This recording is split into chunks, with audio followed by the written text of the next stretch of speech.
Very good morning to all the listeners and viewers of Hello Kolkata podcast series. You know that we restarted this series after a brief hiatus. Last week, we had a wonderful guest in Ravindra Khandelwal. And today, we also have a very special guest who I'll be introducing shortly. This is going to be our 39th episode, and we've come a long way since the early days. Our setup hasn't changed much, though people keep telling us you should follow what others are doing.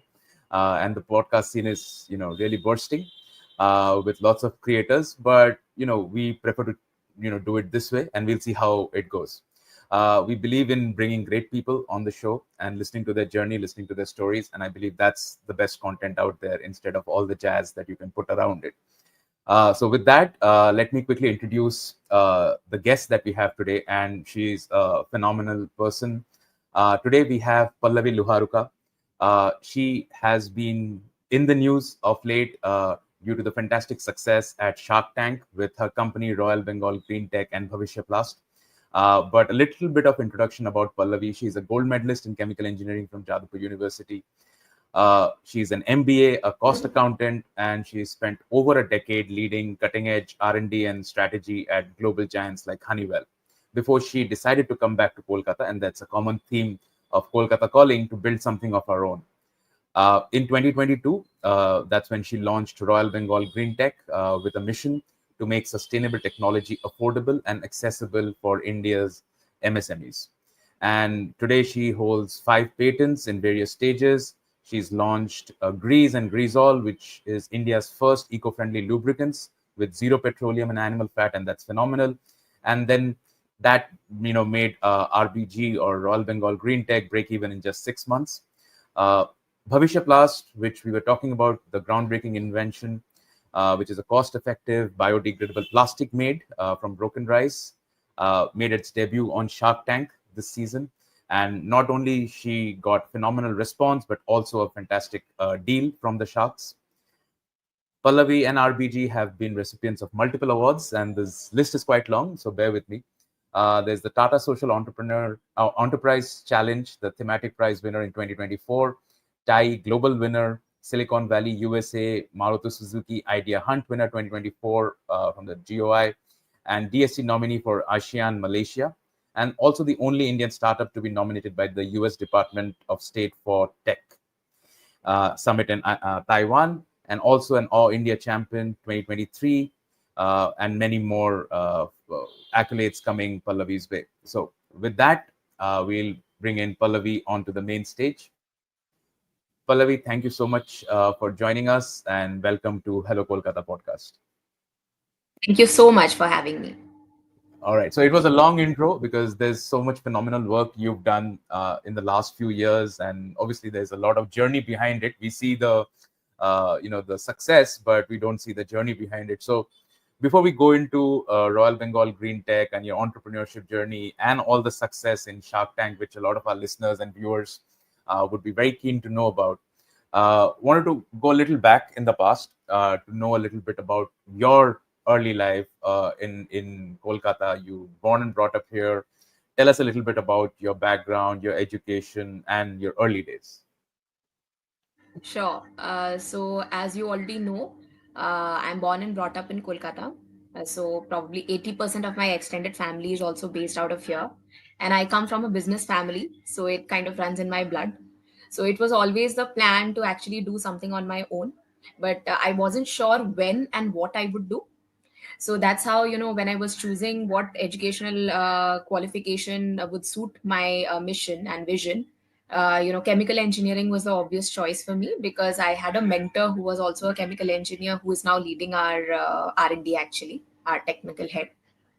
So he has always inspired me with the stories that he had experienced during his industrial journey. So that was an obvious choice for me, taking up chemical engineering. Although, back then, I'm talking 2008 time frame, where, it was not very common for women to enter into that kind of a domain because we Sure. had to dirty our hands and work hands on in the field in extreme weather conditions, etc. But I still took up the challenge, and I ended up being a gold medalist in my badge, and I joined Honeywell, and then, of course, I got time across domains, research and development, techno commercial sales, across geographies. And that actually gave me a lot of exposure to what I'm doing Sure. today. And during that time, I completed my cost and management accountancy, my MBA. So that also kept adding the upskilling my Yeah. abilities. And definitely, then COVID happened, and that is when I realized this would probably be a good time for me to launch something on my own. Mainly because I thought I had the skills necessary for building Mhm. a company. And also, I got to learn a lot about sustainability, and saw, even associated with the petroleum industry, I saw that even the oil marketing companies had mandates to Yeah. actually adopt something sustainable. So that's how RBG was born. Okay. So, I mean, you made it sound very easy, but working full time at Honeywell across, different projects, different geographies, and we all know the pressure of working in organizations such as those, and then also doing your cost accountancy and doing an MBA. A lot of people would have this question, as I do. How did you manage all of these things together? So, definitely the journey is full of sacrifices, struggles, and a lot of hard work. But what I used to do is, working for an American multinational, the advantage was I used to get 2 days off, Saturday and Sunday. Mhm. So when my friends used to hang around and go places, I used to study at home. So that was Okay. how I used to utilize my time. And then, because I already had a plan of launching something on my own, and back then, as you would recall, startup or entrepreneurship was not as buzzwords, as much of a Sure. buzzword as it is today. But just coming from my basic family background, because I knew I had to do it, so that was always in the plan, that I would do these things. I would upskill myself, and be ready as soon as I can. So I think that was a constant motivation. And then, when I decided to actually launch RBG, that was when I thought I was financially stable for Sure. the initial gestation period of the startup. And also, I was very sure I would do something in technology, because that's kind of my forte. So everything kind of gelled together, and that is when I decided to launch. Wonderful. Which is an interesting question here. So obviously you knew what you wanted to build, sort of you knew the domain in which you wanted to build. What you would build would probably come a little later. But to decide to leave, the job that you were doing, which is obviously steady, stable, and obviously there's scope for more exposure, higher roles, more responsibility, and doing that, leaving that, and then deciding to move back to Bengal, to your hometown, like, was that thought about strategic move, or was it a little more emotional? Which one was it? So it was always the plan to move back to Kolkata, because Okay. of couple of reasons. As I mentioned, 80% of my family stays here. Sure. So I always thought that would be a great support system emotionally. Sure. That's Sure. very, very important. Hmm. Second is, because I am again a student of Jadavpur University. That's my alma mater. So that has always been a nucleus around whatever I Hmm. have done, even during my corporate journey. Like, for example, I have always been connected with my professors, and there's a huge love, respect, and admiration mutually. Sure. So they are always supportive of my endeavors, and likewise, whenever there's an opportunity and they need me for any kind of motivational speech, or taking part in the curriculum updating, Yeah. etc., I'm always there.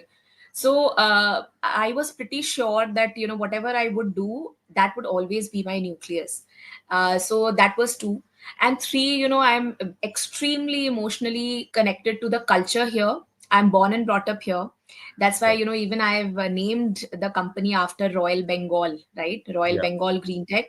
And I always thought that would be an advantage for me, again, for a couple of reasons. One is, the initial cost of sustaining the gestation period, that Sure. would be cost effective if I started from a Kolkata relative to a Delhi or Mumbai. Yeah. Second is, because I know the language and I understand the culture and the people. So I Hmm. have that as an advantage for me, because that Sure. makes getting work done very easier. So I think these were some thoughts which I had, well before I actually launched the startup. So that was always the Wonderful. plan. Yeah. And now, moving into the Royal Bengal Greentech journey, you obviously mentioned how you named it or why you named it, and you also knew what the domain you would be working in. How did you zero in on what problem to solve, and how did sort of BhavisyaPlast come out of it? If you can take us a little through that journey. Sure. So, although I knew I would do something in technology, I Yeah, wasn't sure what exactly, right? Like, yeah, technology is broad. So, what happened during COVID times? So, I was working for a company called WR Grace in Mumbai. yeah, And that was a time where I spent there for, my time there was about 1.5 years. And yeah. unfortunately, there were two waves of COVID that hit us. So that gave me a lot of time to actually think, whether this time I'm spending, the effort and hard work that I'm spending for another organization, should I really spend that for my own self, and I should provide livelihoods to people, because I think I can do that. So Hmm. from there, the initial idea of launching something now, that is, I'm talking 2022, that came Yeah, into picture. Now the next big question was, what? yeah. When I knew now what? So that is when, I started reading a lot about these policies, and what were the latest trends happening in the oil and gas industry. And because it was also a part of my job role, I was in sales that time. So we used to study what are the latest trends happening, and that is when I first came across ethanol blending program, where you had to blend a certain percentage of ethanol in petrol to meet the overall fuel blending norms that the government had laid for us. Even in fact, when you visit these petrol pumps, you will see it written on the boards, that 10% blended with ethanol. So when I read that, I understood and realized that even the OMCs had mandates to do something sustainable. So that is what Sure. struck a chord with me. When I started doing market research, I realized that I did not have 100 crore rupees to be spent and invested in a ethanol manufacturing unit, because I did Hmm. not have it, and nobody would give me, because that technology has not actually been disrupted for centuries. So that is Hmm. actually how the overall thought of creating RBG came into picture, where we partnered with Jadavpur University, Kolkata, and then we started developing a low cost technology innovation to convert waste broken rice to ethanol. So while we were doing that, we were successful in demonstrating that it could be done at a much cost effective manner, which the MSMEs could adopt. But at the same time, and we filed a patent for that as well. But at the same time, accidentally one day, something that looked like plastic got discovered, and Okay. that's when we knew that we had dug a gold mine. And then ever since, there has been no looking back. So that's actually how Bhavishya was born. Wow. I mean, that's quite a story. I mean, a lot of great inventions came out unintended, like serendipity. Yes. Tell us a little bit more about this serendipitous invention, discovery, however you want to call it. You were trying to, build a cost-effective way of, manufacturing ethanol from waste rice, which was successful, which you have a patent for. Uh, this byproduct, when did you realize that this is sort of a plastic-like thing which would become biodegradable, or did you have to do multiple iterations of it, or did you just hit, the gold mine in the beginning right at the start? Oh, certainly not. So, actually, one thing that I have been guided for ever since I took up science was, you should keep your eyes and ears open and your mouth Hmm. shut. So, with that mindset, whatever I do or I have been doing, there has always been that mindset that, just look and keep observing. So from that perspective, that was a very very accidental discovery, in the sense that initially we didn't even know that it was a biodegradable plastic. We just Sure. thought, it was something unusual, which at least I had never seen before. And then we started actually doing the market research. So it was just the opposite of what typically research projects look like, where you design an experiment and then you go about it and then you look for the results and then you have a time bound plan. For us, Yeah. it was just the reverse. So when we started doing that market research, that's when I came to know, where is the gap? Why don't I see biodegradable plastics around? Is there a cost barrier? Is there a performance barrier? What can the potential applications be like? So when I started doing that, I realized that, there was a huge gap, especially from the cost point. Like, you Hmm. do not see a lot of adoption yet is because the alternative bioplastics are very, very costly. And when I say very costly, I'm talking 2 to 3 times the price of Hmm. the conventional petroleum based plastics. Yeah. So, that was a great market opportunity. Then we started seeing, what are the potential applications there, because plastics from head to toe, as soon as you wake up till the time you shut your eyes and go to sleep, you Yeah. see everything around you is plastic. Even the spectacles that you're using, your clothes are made Yeah. out of some kind of polymer, your shoes, even the laptop, right? Yeah. Everything is made out of plastics. So we started identifying which applications would be suitable. So that is how we kind of kept on zeroing in into how we could make it a commercial success, because having a discovery is great, but that's just the first step. Filing Yeah. a patent is again just the next step. Taking it to the customer is really that is important. So we always want to invest our time, money and effort only when we know there's a market opportunity. So that is how things unfolded. And of course there were numerous iterations, at least 100 of them if not more, before we actually zeroed in on the final Wow. product, that yes, this is what we can finally scale up. Yeah, that's a wonderful start to the journey. Now, I think Pallavi, we'll come to a little bit more about the recent fame and fortune in a way that Shark Tank brought. So, one, when did you think that now I have something ready to go to market and I will go to Shark Tank with it? Obviously, because what you had discovered, built, created was definitely a winning, racehorse sort of a thing to say. But to decide to go to Shark Tank pitch, what was that motivation like? What made you go into this program, into this competition? So Subit, frankly speaking, I was not an avid follower or a viewer of Shark Tank before I Sure. actually appeared on it. So, again, like many other things that you've already heard from me, this also happened by accident. So, what happened is, in the last season three, I had a couple of fellow startup founders feature, Hmm. and whom I came across as a part of my Thai women global pitch competition journey. Sure. So, so there were some common WhatsApp groups where I used to see them sharing updates. Today we are going to feature. Please watch our startup X and Y. So Yeah. that's how my initial interest in that entire thing got developed. Yeah. So once I started watching them, just to cheerlead, nothing else. Like I definitely believe that we should support each other, cheer each other's successes. That's the only way to thrive in this otherwise very, very monotonous and lonely journey. So, Yeah. as a part of that initiative, actually, I started watching their episodes, and that's how I got very intrigued.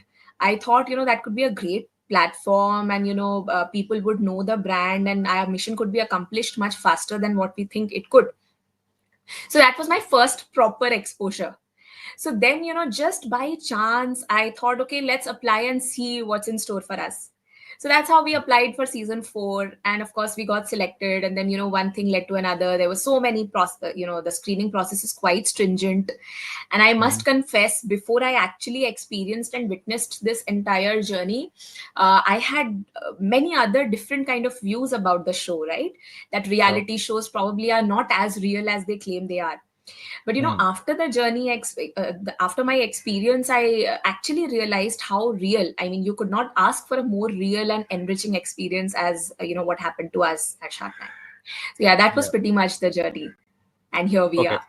So we saw the in front of the scenes, right? But tell us a little bit about the behind the scenes of the pitch. What kind of preparation you took, and obviously the icing on the cake when you had offers from all four of them. Tell us a little bit about the background machinations of that particular day. So, whatever you see is hardly 20-25 minutes of the actual show, which is, edited so well, and, kudos Yeah, to the team for that. But, the whatever goes behind the scenes is actually the learning process lies actually there. And that actually prepares you so much for the final journey. yeah, Although I don't think I'm authorized to talk a lot about that formal sure. process, but I can share my personal experience. So, the team actually trains you for the D Day a lot. Like, you Mhm. undergo exhaustive rehearsals. They, prepare you with so many questions upfront. The potential questions that you might face. Sure. Then, even there are dedicated teams to take care of how you look. What you should wear, how you should display, what your presentation should look like overall. So everything actually they guide you, but whatever happens inside the tank is totally unscripted and extempore. Wow. So something that, if you ask me what my preparation was, so it was pretty much whatever the team prepared me for. But if you Sure. ask me, during those, by the way, we shot for almost 1.5 hours, out of which only the final edit was 20-25 minutes. So during those 1.5 hours, it's totally your time. Nobody can prepare you for that.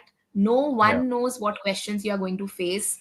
uh, it's totally the founder's presence of mind. How well you can explain and communicate what you are doing and what you want to do. yeah, uh, how well that connects with the sharks, because remember, the sharks can also be different, right? Different episodes yeah, have different sharks.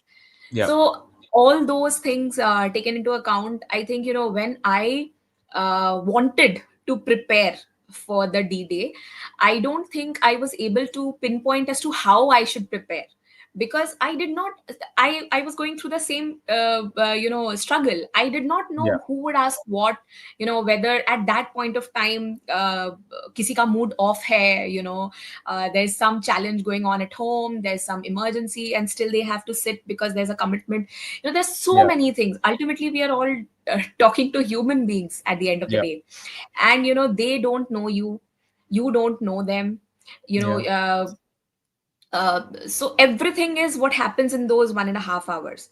So yeah. once I had that realization, even 7 days before my final episode was going to be shot, I decided actually not to prepare anything, Okay. because I knew somewhere down the line, I know what I'm doing, I know what I Sure. want to build. And a founder actually is the best person to ask questions about the business. So I thought, as long as I know I'm honest, as long as I know what I'm doing, I think I'll nail it. And that's exactly what happened, I Yeah. think. Yeah, So and we all saw that. I think not just the product itself, but your presence and your accomplishments. And I think I don't remember whether it was Vinita or Namita who used the word superwoman when you yes, said that you Amita. ratted off all the degrees and all the stuff that you've done. So I think they got a tremendous confidence about the person behind the product, which Yeah. was great anyway. But I think that sort of clinched, an all shark deal. Um, Pallavi, what has been life like post the Shark Tank? Obviously, there was a huge, uptick in engagement and all eyes and spotlight, all of that. How was it after that? Once the initial frenzy had died down. Oh, so actually, frankly speaking, I did not expect such an overwhelming response at the tank Mm, itself. In fact, so mm. much so that I had not shared this news with anyone in my family, except, Wow. maybe Okay. I told my mother that I will be featuring on TV, but that's about it. She didn't even know where, when, what. They knew absolutely nothing. For the simple reason that, it's better to keep expectations low and exceed them Sure. later than doing Mm. the reverse. So I Yeah. always keep it like that. I don't share any good news until it is formalized.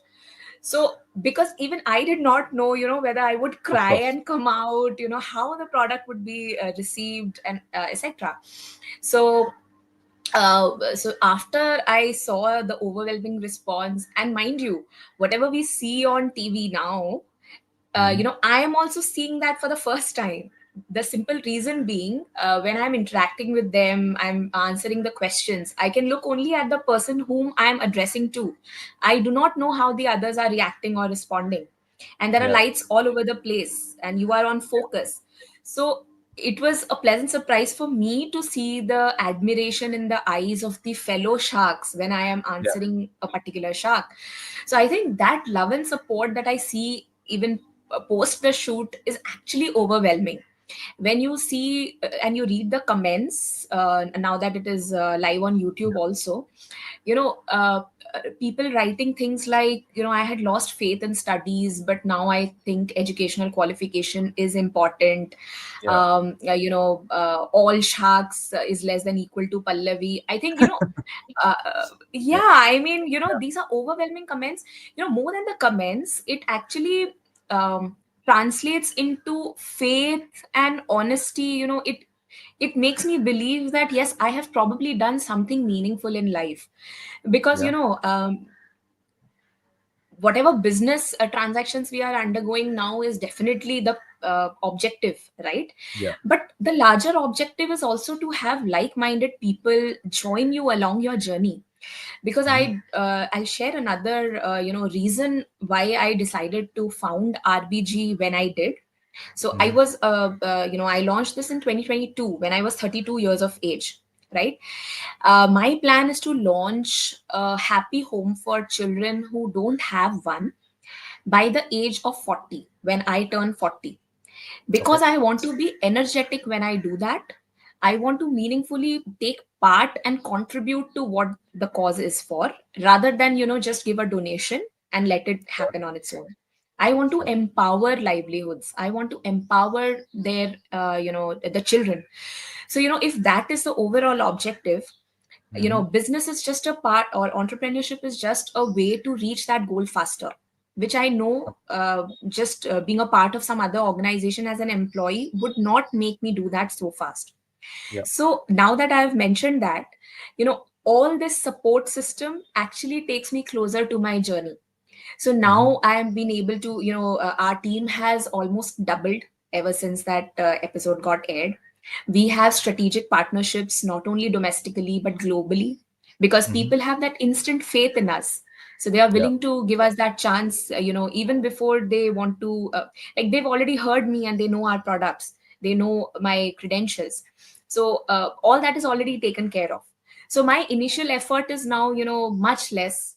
The trust factor has gone up. So I think definitely business has taken off significantly. And a lot of new investors are coming into picture. Even some previous investors, if things did not work out with them earlier, now they are reaching out to us. They want to invest, and they see a huge growth potential. So I think Sure. definitely everything is moving in the right direction. And now that, thanks to you, we again get a chance to reach out to another set of audience through this Kolkata Calling. Yeah, and I think one thing that was very heartening to see, because we were following that Shark Tank episode very closely, because obviously we're very proud from to be somebody from Kolkata, from Bengal, to represent and do a phenomenal job there. I think you made all the alma maters, all the institutes that you've been a part of, extremely proud, and they were sharing the news on their social channels as well, and we could see that happen. And I think everybody found it as an inspiration, not just for young entrepreneurs, but even women entrepreneurs, young women who are studying, who are looking at their careers or entrepreneurship. I think it was a great inspiration for all of them to have you as a role model, and which all the institutes sort of did in their posts. So, Pallavi, moving from the Shark Tank to all, you mentioned that, the business aspect was taken care of, but the goodwill, the trust, the credibility, the awareness, all of that fell into place. Tell us a little bit about the scale today of uh, RBG, and what's happening with BhavisyaPlast, and what is your plan, let's say, over the next couple of years? Where do you want to be with the company, with the products? Right. So actually, BhavisyaPlast is about to get launched in the market. So we will be launching tertiary packaging, mainly as a replacement of LDPE for industrial packaging. That will be the initial market launch. Apart from that, we are also partnering with a lot of tier one companies to Hmm. launch BhavisyaPlast for other variety of applications. For Okay. example, in FMCG, which is a nuisance today, it is not recyclable, not biodegradable. So we are trying to find an application there using BhavisyaPlast. We are also partnering with automotive industries where we are trying to replace the seat covers using Hmm. BhavisyaPlast. With the paint industry, where we are exploring replacement of plastic emulsion paints. We are also leveraging other kinds of organic waste like wood waste, wool waste, textile waste, which is a huge problem today, using BhavisyaPlast as binder to bring them together and create value added products like engineered wood or even decorative items, handicrafts, doormats, etc. So there's a lot happening in that area for licensing, subsequent licensing opportunities with these tier one companies. Apart from that, as you know, we have this other business vertical called Grease and Grease All, Yeah. which is 100% eco-friendly lubricants, Yeah. so which can be used in manufacturing as well as automotive service centers. And it is zero petroleum, zero animal fat, purely made from vegetable oil, and inherently it performs better than mineral based substitutes. So that we've been able to penetrate into a larger market now, so much so that initially, we used to send the invoice, we used to get the payment in like 45 to 60 days, and now we receive payment at performa invoice stage and we dispatch it later. So that's the trust that these institutions have in us post Shark Tank. So definitely, our customer base has doubled ever since our episode got aired, and we have a multitude of strategic contracts for licensing of BhavisyaPlast. So that's the scale we are in now. And of course, the plan is to at least reach 1,000 crores value by 2030. Wow. Uh, Very interesting to understand, Pallavi. Now, you've been involved since the inception, development of the product, how it needs to be, taken to the market. Today, obviously, you mentioned there are various verticals that RBG is working in. What is your day to day? What is your role like in the organization, and what is sort of the core team uh, involved in? Right. So mainly, as the founder and CEO, I take care of sales, marketing, and business development. Hmm. Apart from that, we have a technical head who runs the whole show, like from ideation to execution, research and development. He leads that. Apart from that, we have a director for financial operations who takes care of accounting, finance, etc. So the CFO basically. These are the three main leadership team, if I may call it. Apart from that, we have a lot of sales managers who take care of the aftermarket sales, because we launched that big time as well, and we are receiving great traction for Grease All. Apart from that, we did a lot of hiring. Now we have hired scientists for our polymer division, who will be responsible for developing BhavisyaPlast for other applications that I was talking about, process and product Sure. development. Apart from that, we have a lot of managerial level and operations level staff. Sure. We are hiring the right skills for the different roles that will be required, and especially because I am so passionate about Kolkata and Jadavpur University, Calcutta University. So my focus is hiring students from there and giving them a chance to actually grow. Wonderful. So yeah, we are And a team of about 14 now. wow, Pallavi, and also very interesting. You are going more and more into larger and larger strategic partnerships where you're going to be expecting industrial scale demand, if not right now, but very, very soon. You're on the cusp of it. How do you look at scaling the operation so that you can meet the demand, which will be in very large quantities, all going well, which I'm sure it Right. will. Sure. So actually, our main business model would be licensing of the patented process technology know-how. Okay. So that is where these tier one associations come very handy. So not only we get access to their global R&D infrastructure to take the product to market much faster, But Okay. subsequently, eventually, they would adopt these licenses at scale. So actually, Wonderful. that helps address the demand problem as well as the supply problem from our side, because we Sure. understand that if we want to deliver volumes worth 100 crore rupees, we would have to raise equally high amount of capital Fair. today. And until we have that revenue in place, the valuation would not be justifiable for us to raise that kind of money. So Yeah. this is a way for us to meet both the demand and supply issue. Very interesting. Apart from that, for grease and grease all, although we are taking it in gradual steps as we scale, we want to keep it self-sustaining. So we do not typically raise capital for that segment at all. What we are doing there is, because unlike bioplastics, which has a policy mandate by the government of India as well as globally, so there's a lot of frenzy by organizations who have to mandatorily switch to bioplastics.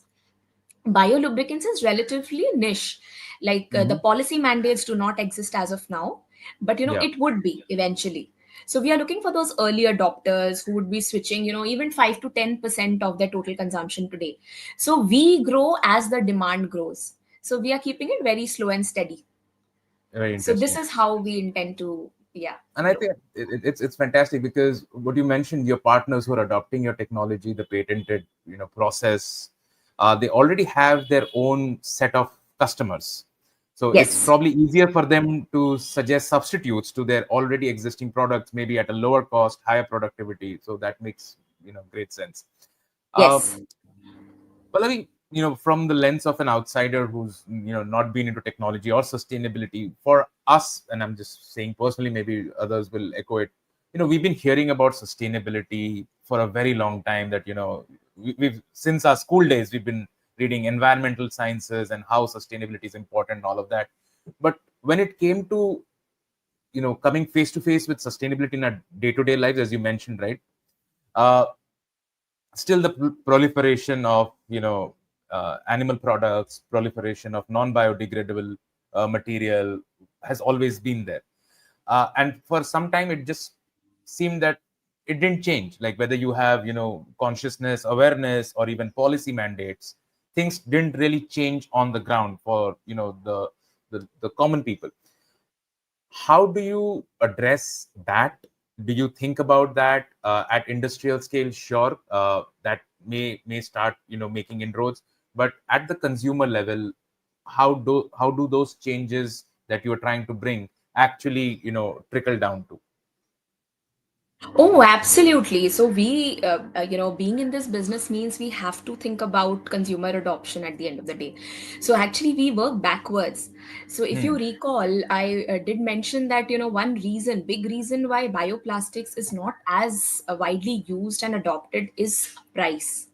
Yeah. That's the number one reason, and Yeah. that reason is not applicable to a country like India. It's applicable even to a UK or a USA, because Sure. pocket friendliness is always it always precedes environment friendliness.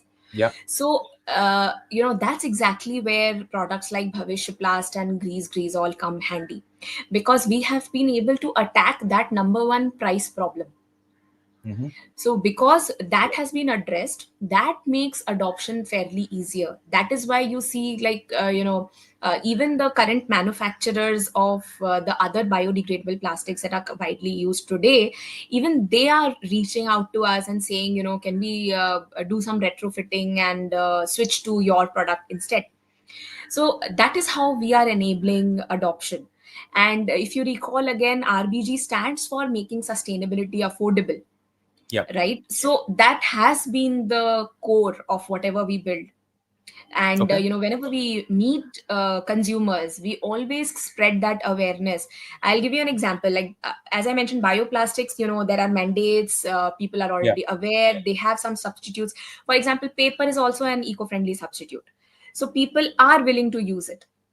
Yeah. But on the other hand, let's say a product like grease or greaseol, where there is no policy mandate for you to use a lubricant which is Yeah. eco-friendly. Yeah. So again, when we go to aftermarket, uh, although they appreciate that it's good for them, it's not harmful, it's good for the environment, etc. But the first conversation is always around price. Yeah. When I have ticked that checkbox, next, yes, we will use it because it is good for us. Yeah. So it's a matter of actually sensitization, and that will take time because we are creating a new category altogether. Yeah. It doesn't exist. Yeah. So that's when, these channels and platforms become very, very useful and helpful. And which brings me to another question. So you mentioned that, what is your, way into these conversations for conversions. Where is the resistance coming from? I mean, apart from the pricing piece, that people will always settle for a cheaper alternative, and unless you price it at their existing products level, you will not be even invited to the conversation. But where is the resistance, let's say at a local level, national level, or even internationally, because you've been doing a lot of market research? Where does the biggest resistance come from?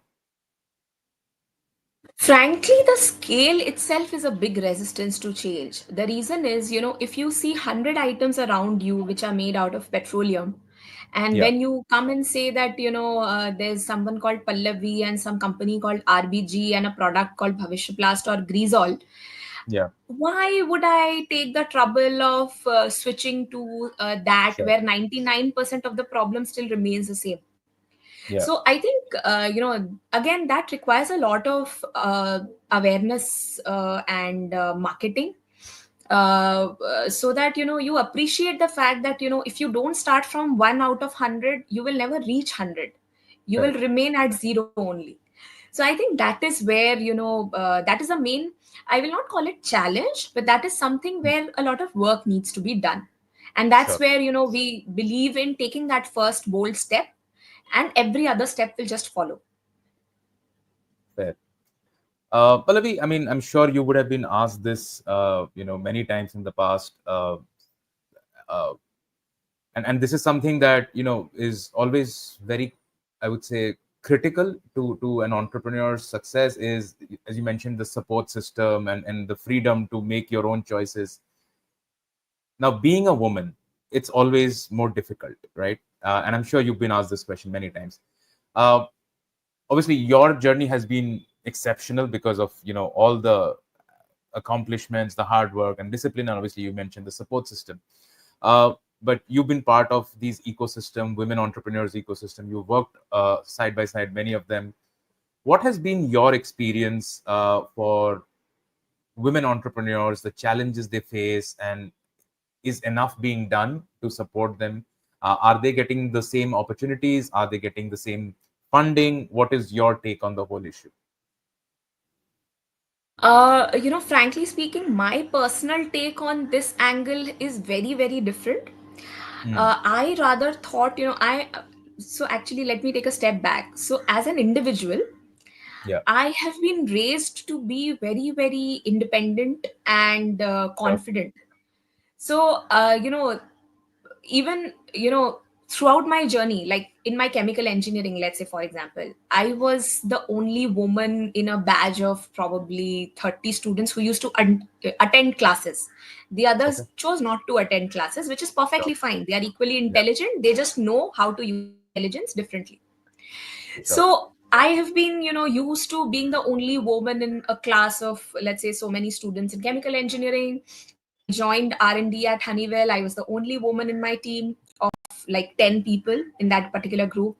Uh, uh, so I'm so used to being different in the group that I am in, that I Sure. have always considered that to be not because I am a woman, but because I just look different. Just like you look different, you are wearing Sure. specs, I am not wearing specs. That's Sure. individual of you. So Yeah. I am so used to thinking of myself as that, that just I have a different thought process. My Hmm. voice sounds different, and probably I apply a little bit pink color on my lips. That's all that makes me different. Or probably I Sure. have a little longer hair.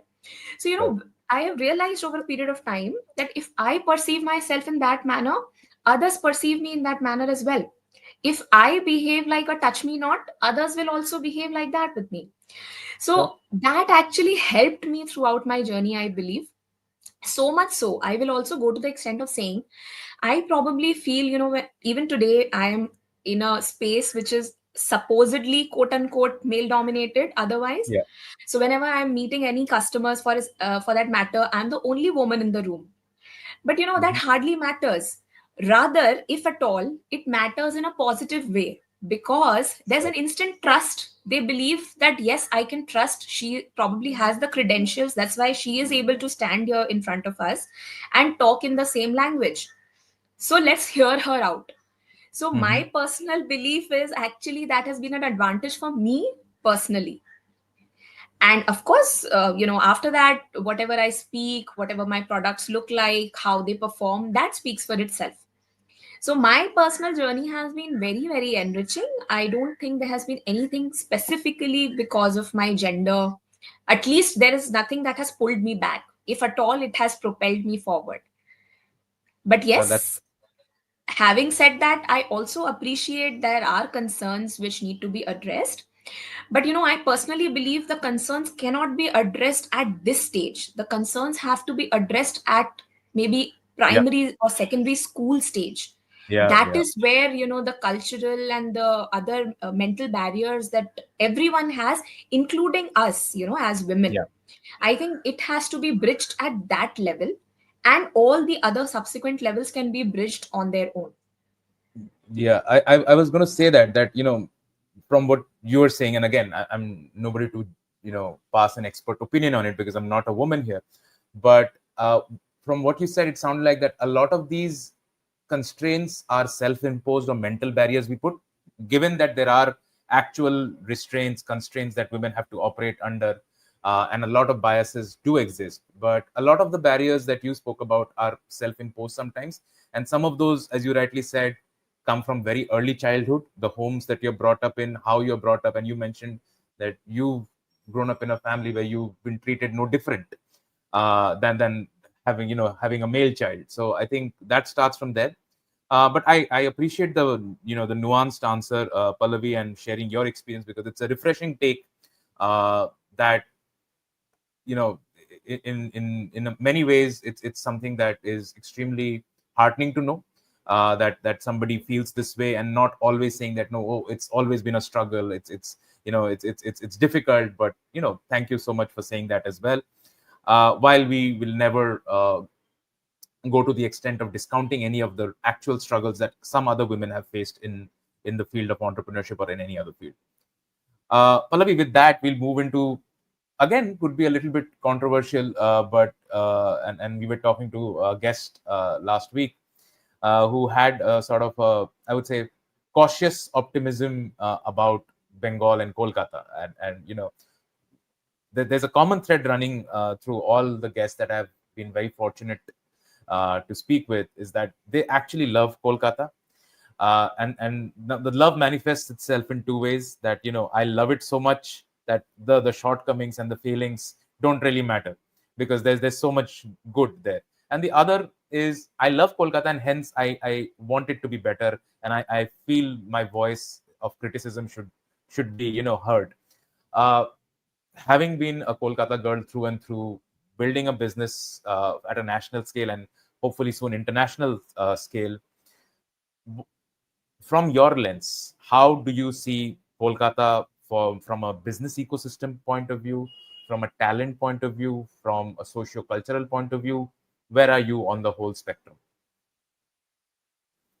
Frankly, I again, by this time you already know how positive I am in life personally. Sure. So for me, anything and everything is about that mindset. So I actually believe, wherever you see the quote unquote so-called challenge, there is an opportunity actually. Hmm. I'll give you specific examples. So, when I was coming back, everybody questioned my decision. How can you leave Mumbai and a Delhi and come back to Kolkata? That was a Yeah. very obvious question. I mean, Yeah. that's what everybody asked me. Sure. So, my obvious answer to that is, you know, we are living in a global world. Especially COVID has taught us that you can be anywhere and everywhere. Today, you are Yeah. sitting in a different place. I am at home, and we are doing this podcast, right? Hmm. So we can reach anywhere and everywhere globally. Yeah. So the location does not matter anymore. Second thing, if I had any fear of being laid back because I was based out of Kolkata, I would Hmm. not even name my company Royal Bengal, because Sure. from day one I knew the person, if if the person across the table comes to know I'm from Bengal, that would create negative points for me. तब तो वहीं पे खत्म हो जाता, right? So Yeah. I wanted Royal Bengal to stay Royal Bengal, and that's the essence of it. I always, measure in terms of balance sheets. I always see what are the, assets, what are the liabilities, and then I draw a balance. Which one is heavier? My Hmm. decision making is always based on that. So if I see, the advantages are, I know the language, I know the culture, I know the people, my family stays here, I get the emotional support, my cost of gestation Sure. period is much lower. Of course, I'm going to settle down here, right? I Sure. mean, hands down, there is no other decision otherwise. So if that is the reason why I decide to settle, there might be challenges, but there are people who will say that yahan pe to manufacturing possible hi nahi hai, Pallavi, you should move to other places. My simple answer to them is, I come from a business family. 80% of my family has been running their manufacturing units based out of Bengal, and very specifically within maybe 30 to 40 kilometers of Kolkata. Hmm. If they can do it, I can do it too. And I have been doing it for 3 years now, and hopefully for another 30 years to come. So I think that is one. The other Sure. is the fact that I see it as an opportunity. Whenever I am applying to these various challenges, domestically, internationally, and whenever they see there is one startup from Kolkata, I think they get equally excited. Sure. So we were the only Indian startup to be Mm. nominated by the US Department of State for a Yeah. summit that happened in Taiwan 2 years back. Yeah. And this was amongst 80 entrepreneurs globally. Just imagine the pride I have in my eyes and my body language when I represent my country. And I Sure. am from Kolkata, and I'm not ashamed of that. I think that's a good opportunity. जहाँ सब कुछ, if everyone is doing the same thing, Yeah. everyone is based out of Bangalore or a Bombay or a Delhi, then what different are you doing? So I I I I think from that perspective. I think it's very inspiring because I mean I'm sure a lot of people listening to it would be inspired, but I'm personally inspired because putting Royal Bengal on the name, putting it front and center is a bold strategy. But Yeah, you're proud to do it. You're proud to do it, and you're making Bengal and Calcutta proud. Pallavi, I know we promised an hour and we are close to that mark. But before we close, uh, this conversation we've not spoken before. Today is the first time we're speaking, but you have a very methodical, organized, planned way of living your life, planning your journey, planning the decisions. As you mentioned, you weigh the balance sheet, the cost accountancy comes in there. uh, though with all the planning, there are certain things, as you mentioned, were very serendipitous, very lucky, that came out in BhavisyaPlast as well. uh, with when you sort of sum it up, like, your experience, your journey has been a fantastic inspiration for young entrepreneurs in Bengal, women in technology, women entrepreneurs, and you've expressed your love and I would say optimism for the state and the city that we belong to. What would be your message be to young entrepreneurs, women entrepreneurs, people of Calcutta listening to you? And you are obviously, still getting started. There's miles to go, and may you accomplish it in the shortest amount of time, so that you have more time for your other vision that you spoke about, the happy homes. But what would be your message for the young entrepreneurs and the people of Kolkata? definitely. My key message, as I always like to say, is please chase your dreams. Nobody else can do it for you. Please do not either feel happy or sad about hearing about stories about other entrepreneurs, because every entrepreneur's journey is very, very unique and different. Sure. Although we can learn from them, but do not get affected by them.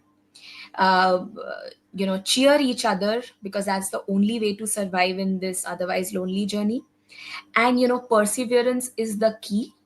The many very very few people realize when they decided to give up, and when they were extremely close to the success journey. So please remain perseverant, and I'm sure everyone can do it if I can do it. Sure. One last thing, Pallavi, you mentioned the importance of the support system, and you always continue to refer to it, whether it's the family support system, whether it's the alma mater. If you have anything to say to these support networks that have been with you on this journey and continue to be so, please, the stage is yours. Oh, absolutely. So I think, I have been very, very lucky in that respect, that I have received or got associated with so many support systems throughout my journey. And, each of them have been so instrumental towards, or either in some form of turning points in our entrepreneurial journey. So definitely special thanks to Kolkata Calling, firstly, because because I am very very passionate about this whole name itself. So thank you. You have Kolkata inside this. Definitely, U.S. Department of State has been ever since our entrepreneurial journey started, and they were probably one of the very early angel investors in our uh, entrepreneurial journey. Apart from that, Gale India has invested in us now, who is a Maharatna company. So we are extremely thankful to them. IIM Calcutta, IIT Kanpur, they were our early investors, and we are extremely grateful for them. Then there was this Academy of Women Entrepreneurs program, where we got introduced to our first angel investment through that US Department of State program. Actually, the list is quite long. So Yeah. NSR Cell, now we are associated with them. RO Yeah. Foundation, Vadvani Foundation, CII, Thai Women, Wow. Thai Global, Thai Kolkata, Confederation of Indian Industry, our patent attorney, Dr. Mahua Home Chaudhary. So I think the list is quite long. Dr. Divya Rajput, Mr. Arihant Kothari from NASCOM. I met him yesterday also. Maruti Suzuki Innovation, Tata Social Enterprise, Sharda Launchpad, JSS Step. We can go on and on. Wow. That's wonderful. So and thank and you, each one of you. yeah, and you remember each and every one of them that have played a role, so that kudos to you. And yeah, it takes a village, I'm sure. So Pallavi, it's been fantastic speaking to you, listening to you, and what a fantastic journey so far. And wish you and RBG and BhavisyaPlast all the very best for more wonderful achievements and accomplishments and growth in the days and years to come. And please continue to be this inspiration for people of Bengal, people of Kolkata, women entrepreneurs, women students in tech. I think they have a fantastic role model to look up to. So thank you so much for taking the time and joining us. And with that, we'll close the podcast stream today. Once again, Pallavi, thank you and all the best.